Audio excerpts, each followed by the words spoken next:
Measles ಕಾಯಿಲೆ ಬಂತು ಅಂತಂದರೆ ಭಾಳ ಬೇಗ ಹರಡುತ್ತದೆ. ಅದು ಅಂಟು ರೋಗ ಅಂತೀವಿ ನಾವು. ಗುಂಡು ಸೂಜಿ ತಲೆ ಇರ್ತದಲ್ಲ, ಅದರ ಹೆಡ್, ಅದರೊಳಗೆ 4,000 ಬ್ಯಾಕ್ಟೀರಿಯಾನ ಸೇರಿಸ್ಬೋದಂತೆ. ಯಾವ್ಯಾವ ಥರದ ರೋಗಾಣುಗಳು? ಒಂದು ಬ್ಯಾಕ್ಟೀರಿಯಾ, ಸ್ಟಾಫಿಲೋಕಾಕಲ್ ಇನ್ಫೆಕ್ಷನ್, ಟೈಫಾಯ್ಡ್ ಇಲ್ನೆಸ್. ಭಾಳ ಸಲ ನನ್ನ ಹತ್ರ ಪೇಷಂಟ್ಸ್ ಬಂದಾಗ, ಡಾಕ್ಟ್ರೇ ಏನಾಗಿದೆ ಸಮಸ್ಯೆ ಅಂತ ಕೇಳ್ತಾರೆ. ನಾನು ರೂಢಿಯಾಗಿದೆ ಅದು, ನಿಮಗೆ ಇನ್ಫೆಕ್ಷನ್ ಆಗಿದೆ ಅಂತ ಹೇಳ್ತೀನಿ. ಇದನ್ನು ಭಾಳ ಕಡೆಗೂ ಕೇಳಿದ್ದೇನೆ. ಡಾಕ್ಟರ್ ಹತ್ರ ಹೋದಾಗ ಏನಾಗಿದೆ ಅಂತ ಕೇಳಿದ್ವಿ, ಅವ್ರು ಹೇಳಿದರು ಇನ್ಫೆಕ್ಷನ್ ಆಗಿದೆ ಅಂತ. ಭಾಳಷ್ಟು ಜನ ಸಮಾಧಾನ ಪಟ್ಕೊಂಡ್ಬಿಡ್ತಾರೆ. ಇನ್ಫೆಕ್ಷನ್ ಅಂದರೆ ಏನು ಅಂತ ಗೊತ್ತಿರೋದಿಲ್ಲ, ಆದರೆ ಇನ್ಫೆಕ್ಷನ್ ಆಗಿದೆ ಅಂತ ಹೇಳಿದ ತಕ್ಷಣ ಸಮಾಧಾನ ಪಟ್ಕೋತಾರೆ. ಎಷ್ಟೋ ಸರಿ ಅದಕ್ಕೆ ಕಾರಣ ಗೊತ್ತಿರೋದೇ ಇಲ್ಲ, ಎಲ್ಲ ಸರಿನೂ ಗೊತ್ತಾಗೋದಿಲ್ಲ. ಬಟ್ ಇನ್ಫೆಕ್ಷನ್ ಆಗಿದೆ ಅಂತ ಹೇಳಿದ ತಕ್ಷಣ ಜನ ಗೊತ್ತಿರೋರು ಹಾಗೆ ಒಪ್ಕೊಂಡ್ಬಿಡ್ತಾರೆ. ಅದರಿಂದ ಇನ್ಫೆಕ್ಷನ್ ಅಂದರೆ ಏನು ಅನ್ನೋದನ್ನು ನಾವು ತಿಳ್ಕೊಂಬೋಣ. ನೋಡಿ, ನಮ್ಮ ದೇಹದ ಸುತ್ತಮುತ್ತಲು ಹಲವಾರು ರೋಗಾಣುಗಳಿರ್ತವೆ. ಜೀವಾಣುಗಳು ಅಂತಲೇ ಅನ್ನಿ, ರೋಗಾಣುಗಳು ಆಗ್ಬೋದು ಅವು ಮುಂದೆ. ಸೊ ರೋಗಾಣುಗಳು ನಮ್ಮ ಸುತ್ತಮುತ್ತಲು ಇರ್ತವೆ. ಅದೇ ಅಲ್ಲದೆ ನಮ್ಮ ದೇಹದೊಳಗೂ ಸಹಿತ, ನಮ್ಮ ದೇಹದೊಳಗೆ 10 ಟ್ರಿಲಿಯನ್ ಸೆಲ್ಸ್ ಇರ್ತದೆ. 10 ಟ್ರಿಲಿಯನ್ ಸೆಲ್ಸ್ ಇರ್ತದೆ ನಮ್ಮ ದೇಹದೊಳಗೆ. ಆದರೆ 100 ಟ್ರಿಲಿಯನ್ ಜೀವಾಣುಗಳು ಇರ್ತವೆ ದೇಹದೊಳಗೆ, ಅಂದರೆ ಬ್ಯಾಕ್ಟೀರಿಯಾ ಅಂತಂದು. ಅವು ನಮ್ಮ ದೇಹದೊಳಗೆ ವಾಸಿಸ್ತಿರ್ತವೆ. ಕರುಳಿನೊಳಗೆ ಈ ಮೈಕ್ರೋಬಿಯಾಟ ಅಂತಾರೆ, ಅವು ಕರುಳಿನೊಳಗೆ ಈ ಸೂಕ್ಷ್ಮ ಜೀವಾಣುಗಳು ಇರ್ತವೆ. ಅವು ನಮ್ಮ ಆರೋಗ್ಯಕ್ಕೆ ಬಹಳ ಒಳ್ಳೆ ಕೆಲಸ ಮಾಡ್ತವೆ. ಅವು ಇರಲೇಬೇಕು. ಮಲ ವಿಸರ್ಜನೆಗೆ ಈ ಬ್ಯಾಕ್ಟೀರಿಯಾ ಇಲ್ಲದೇ ಇದ್ದರೆ ಆಗೋದೇ ಇಲ್ಲ.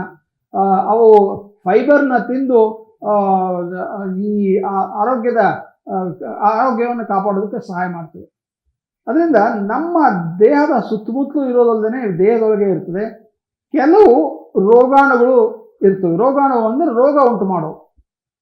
ಸೊ ರೋಗ ಉಂಟು ಮಾಡೋ ಈ ರೋಗಾಣು ಇರುತ್ತಲ್ಲ, ಈ ರೋಗ ಉಂಟು ಮಾಡಿದಾಗ ಇನ್ಫೆಕ್ಷನ್ ಅಂತಾರೆ. ನಾವು ಇನ್ಫೆಕ್ಷನ್ ಅಂತಾರೆ. ಕೆಲವು ಸರಿ ರೋಗ ತುಂಬ ಬೇಗ ಹರಡುತ್ತೆ, ಅದಕ್ಕೆ ಬೇರೆ ಥರದ ಹೆಸರು ಕೊಡ್ತಾರೆ. ಅಂತಂದರೆ ಆ ಥರದ ಸಮಸ್ಯೆ ಕೆಲವು ಮಕ್ಕಳಲ್ಲಿ ಕಂಡು ಬರ್ತದೆ. ಈಗ ಮೀಸಲ್ಸ್ ಕಾಯಿಲೆ ಬಂತು ಅಂತಂದರೆ ಭಾಳ ಬೇಗ ಹರಡುತ್ತದೆ. ಅದು ಅಂಟು ರೋಗ ಅಂತೀವಿ ನಾವು, ಒಬ್ಬರಿಂದ ಒಬ್ಬರಿಗೆ ಹರಡುತ್ತದೆ. ಆದ್ದರಿಂದ ಈ ಸಾಮಾನ್ಯವಾಗಿ ರೋಗಾಣು ದೇಹಕ್ಕೆ ಮುಟ್ಟಿದಾಗ ಇನ್ಫೆಕ್ಷನ್ ಆಗ್ತದೆ. ಅಕಸ್ಮಾತ್ ಆಗಿ ಒಬ್ಬರಿಂದ ಒಬ್ಬರಿಗೆ ಹರಡೋದಾದರೆ ಅದು ಅಂಟು ರೋಗ ಆಗ್ತದೆ. ನಮ್ಮ ದೇಹದಲ್ಲಿ ಆಮೇಲೆ ಸುತ್ತಮುತ್ತಲು ಬೇಕಾದಷ್ಟು ಕ್ರಿಮಿಗಳಿವೆ, ಅದರಿಂದ ರೋಗಗಳು ಬರ್ತವೆ. ಯಾವ್ಯಾವ ಕ್ರಿಮಿಗಳು? ಒಂದು, ಇವೆಲ್ಲ ಕ್ರಿಮಿ ಅಂತಂತಂದರೆ ಸಾಮಾನ್ಯವಾಗಿ ಕಣ್ಣಿಗೆ ಕಾಣ್ತವೆ. ಇವು ತುಂಬ ಸಣ್ಣಗಿರ್ತವೆ, ಕಣ್ಣಿಗೆ ಕಾಣೋದಿಲ್ಲ. ಭಾಳ ಒಂದು ಗುಂಡು ಸೂಜಿ ತಲೆ ಇರ್ತದಲ್ಲ, ಅದರ ಹೆಡ್, ಅದರೊಳಗೆ 4,000 ಬ್ಯಾಕ್ಟೀರಿಯಾನ ಸೇರಿಸ್ಬೋದಂತೆ, ಅಷ್ಟು ಸಣ್ಣಗಿರ್ತದೆ. ಆಮೇಲೆ ಅವು ಮೇಲ್ಮೇಲೆ ಡಿವೈಡ್ ಆಗ್ತಿರ್ತವೆ. ಒಂದು ಬ್ಯಾಕ್ಟೀರಿಯಾ ಹೋಗಿ 20 ನಿಮಿಷದಲ್ಲಿ 2 ಬ್ಯಾಕ್ಟೀರಿಯಾ ಆಗ್ತದೆ. ಅವು ಬೇಗ ಹರಡ್ತಿರ್ತವೆ. ಅದರಿಂದ ಈ ನಮ್ಮ ದೇಹದೊಳಗೆ ಈ ಬ್ಯಾಕ್ಟೀರಿಯಾ ಅಥವಾ ರೋಗಾಣುಗಳು ಹೋದಾಗ ಅನೇಕ ರೋಗಗಳು ಉಂಟಾಗ್ತವೆ. ಭಾರತ ದೇಶದೊಳಗೆ 60% ರೋಗಗಳು ಈ ರೋಗಾಣುಗಳಿಂದ ಬರುತ್ತೆ ಅಂತ ಅಧ್ಯಯನಗಳಿಂದ ಕಂಡುಹಿಡಿಯಲಾಗಿದೆ. 60% ಅಂತಂತಂದರೆ ಅದು ಯಾಕೆ ಹೇಳ್ತಾ ಇದ್ದೀನಿ ಅಂದರೆ, ಈ ರೋಗಾಣುಗಳಿಂದ ಬಂದ ರೋಗಗಳು ತಂತಾನೇ ಕಡಿಮೆ ಆಗ್ತವೆ. ಅದರೊಳಗೂ ವೈರಸ್ನಿಂದ ಆಗಿರುವಂಥದ್ದು, ಅಥವಾ ಬ್ಯಾಕ್ಟೀರಿಯಾದಿಂದ ಆ್ಯಂಟಿಬ್ಯಾಕ್ಟೀರಿಯಲ್ ಮೆಡಿಸಿನ್ಸ್ನಿಂದ ಕಡಿಮೆ ಮಾಡ್ಬೋದು. ಇನ್ನೂ ಹಲವಾರು ವಿಧಾನಗಳಿಂದ ಕಡಿಮೆ ಮಾಡ್ಬೋದು. ಅಂದರೆ ನಾವು ಸಾಮಾನ್ಯವಾಗಿ ನಮ್ಮ ದೇಶದೊಳಗೆ ಕಂಡುಬರುವಂಥ 2 ರೋಗಗಳು, ಒಂದು ಬ್ಯಾಕ್ಟೀರಿಯಾ ಅಥವಾ ಈ ಇನ್ಫೆಕ್ಷನ್ನಿಂದ ಆಗುವಂಥ ರೋಗಗಳು, ಅದು ಅಲ್ಲದೆ ಪೌಷ್ಟಿಕಾಂಶದ ಕೊರತೆಯಿಂದ ಆಗುವಂಥ ರೋಗಗಳನ್ನು ಸಹಿತ 100% ಕ್ಯೂರ್ ಮಾಡ್ಬೋದು. ಬಟ್ ಬೇರೆ ಎಲ್ಲ ರೋಗಗಳನ್ನ ಕ್ಯೂರ್ ಮಾಡ್ತೀವಿ ಅಂತ ಹೇಳೋಕ್ಕಾಗಲ್ಲ. ಇವತ್ತು ಡಯಾಬಿಟಿಸ್ ಕ್ಯೂರ್ ಮಾಡ್ತೀವಿ ಅಂತ ಹೇಳ್ತಾ ಇದ್ದಾರೆ, ಅದು ಸಾಧ್ಯ ಇಲ್ಲ.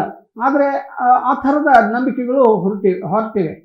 ನೋಡಿ, ಈ 60% ರೋಗಗಳು ಇನ್ಫೆಕ್ಷನಿಂದ ಆಗ್ತಿದೆ ಅಂತಂದರೆ ಯಾವ್ಯಾವ ಥರದ ರೋಗಾಣುಗಳವು? ಒಂದು ಬ್ಯಾಕ್ಟೀರಿಯಾ ಅಂತೀವಿ ನಾವು, ಅದನ್ನು ತುಂಬ ಸಣ್ಣಗಿರ್ತದೆ. ಅದನ್ನು ಸಾಮಾನ್ಯ ಕಾಯಿಲೆಗಳು ಅಂತಂದರೆ ಈ ಸ್ಟಾಫಿಲೋಕಾಕಲ್ ಇನ್ಫೆಕ್ಷನ್, ಕುರು ಅಂತ ಬಂದಿರ್ತದಲ್ಲ, ಅಥವಾ ಸ್ಟ್ರೆಪ್ಟೋಕಾಕಲ್ ಇನ್ಫೆಕ್ಷನ್, ಗಂಟ್ಲು ನೋವು ಅಂತ ಇರ್ತದಲ್ಲ, ಅದು ಈ ಟಿಟನಸ್ ಅಂತೀವಿ.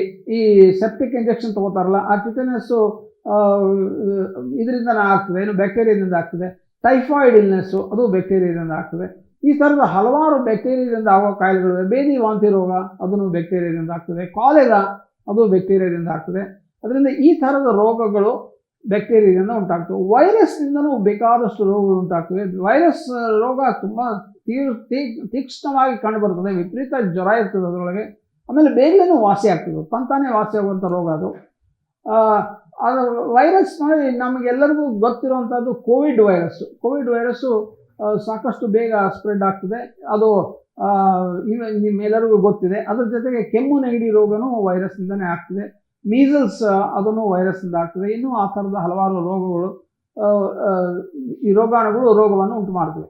ಅದರ ನಂತರ ಫಂಗೈಲ್ ಅಂದರೆ ರಿಂಗ್ ವರ್ಮ್ ಇನ್ಫೆಕ್ಷನ್ ಅಂತೀವಿ. ಚರ್ಮದ ಮೇಲೆ ಗುಂಡಿಗೆ ಇನ್ಫೆಕ್ಷನ್ ಆಗಿರ್ತದೆ, ಕೆರ್ತಾ ಇರ್ತದೆ, ಆ ರಿಂಗ್ ವರ್ಮ್ ಇನ್ಫೆಕ್ಷನ್ನು ಫಂಗಸ್ಸಿಂದ ಆಗ್ತದೆ, ಅದೂ ಒಂದು ಥರದ ರೋಗಾಣು.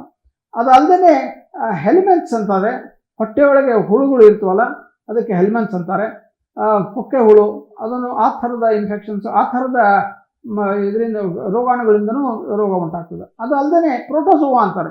ಈ ಮಲೇರಿಯಾ ರೋಗ ಬರ್ತದಲ್ಲ ಅದು ಬ್ಯಾಕ್ಟೀರಿಯಾನೂ ಅಲ್ಲ ವೈರಸ್ ಅಲ್ಲ, ಅದಕ್ಕೆ ಪ್ರೋಟೋಸೋವಾ ಅಂತಾರೆ. ಮಲೇರಿಯಾ ಸಾಮಾನ್ಯವಾಗಿ ಅದನ್ನು ಕ್ಯೂರ್ ಆಗ್ತದೆ ಸರಿಯಾದ ಮೆಡಿಸಿನ್ಸ್ ಕೊಟ್ಟರೆ, ಸರಿಯಾದ ರೀತಿಯಿಂದ ಚಿಕಿತ್ಸೆ ಕೊಟ್ಟರೆ. ಈ ಸೋಂಕು ರೋಗಗಳು, ಈ ರೋಗಾಣುಗಳಿಂದ ಆಗೋ ರೋಗಗಳು ಬಹಳಷ್ಟು ಇವೆ ನಮ್ಮ ದೇಶದಲ್ಲಿ. ಅದಕ್ಕೆ ಮುಖ್ಯವಾದ ಕಾರಣ ಅಂದರೆ ಸ್ವಚ್ಛತೆ ಇಲ್ಲದೆ ಇರೋದು. ನಾವು ಸ್ವಚ್ಛತೆ ಬಗ್ಗೆ, ಆ ರೋಗಗಳನ್ನ ಸರಿ ಮಾಡಬೇಕು ಅಂದರೆ ಸ್ವಚ್ಛತೆ ಬಗ್ಗೆ ನಾವು ಗಮನ ಕೊಡಬೇಕು. ಬರೀ ಸ್ವಚ್ಛತೆ ಇದ್ರೆ ಆಗೋದಿಲ್ಲ, ದೇಹದ ಆರೋಗ್ಯ ವ್ಯವಸ್ಥೆನೂ ಚೆನ್ನಾಗಿರಬೇಕು. ಇನ್ಫೆಕ್ಷನ್ ಆದಾಗ ಇನ್ಫೆಕ್ಷನ್ ಹೊಡೆದಾಡೋದಕ್ಕೆ ದೇಹದ ರಕ್ತದೊಳಗೆ ಆ್ಯಂಟಿ ಬಾಡೀಸ್ ಅಂತಾರೆ, ಅವು ಇದ್ರೆ ಮಾತ್ರ ಆ ರೋಗಗಳನ್ನ ಹತೋಟಿಗೆ ತರ್ಬೋದು. ಅದನ್ನು ಆ್ಯಂಟಿ ಬ್ಯಾಕ್ಟೀರಿಯಲ್ನ ಇಂಪ್ರೂವ್ ಮಾಡ್ಕೋಬೇಕು ಅಂತಂದರೆ ಸರಿಯಾದ ಆಹಾರ, ಪ್ರೋಟೀನ್ಸು ಅದನ್ನೆಲ್ಲ ತೊಗೋಬೇಕಾಗತ್ತೆ. ಆಹಾರದ ಘಟಕಗಳ ಬಗ್ಗೆ ಗಮನ ಕೊಡಬೇಕಾಗುತ್ತೆ.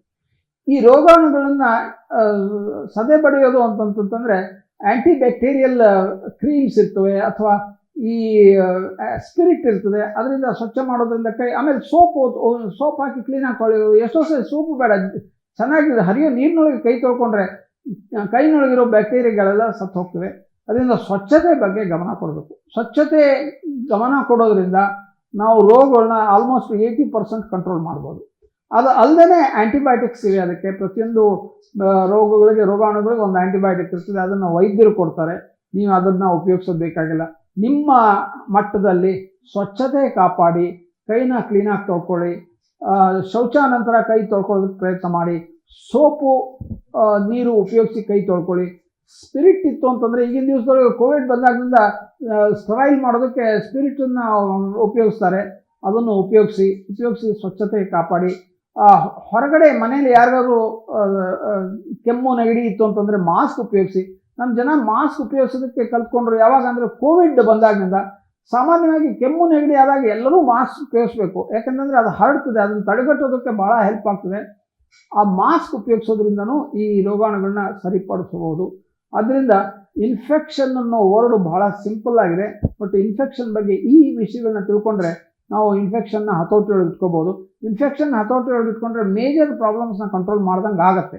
ನೀವು ಸಣ್ಣ ಆಗಬೇಕಲ್ವಾ? ಅದು ಒಂದು ಉತ್ತಮ ಆಹಾರದಿಂದ ಸಣ್ಣ ಆಗಬೇಕಲ್ವಾ? ಪ್ರತಿದಿನ ನಮ್ಮ ಜೀನಿ ಸ್ಲಿಮ್ನ ಯೂಸ್ ಮಾಡಿ ಯಾವುದೇ ಸೈಡ್ ಎಫೆಕ್ಟ್ ಇಲ್ದಂಗೆ ನೀವು ಸಣ್ಣ ಆಗ್ತೀರಾ.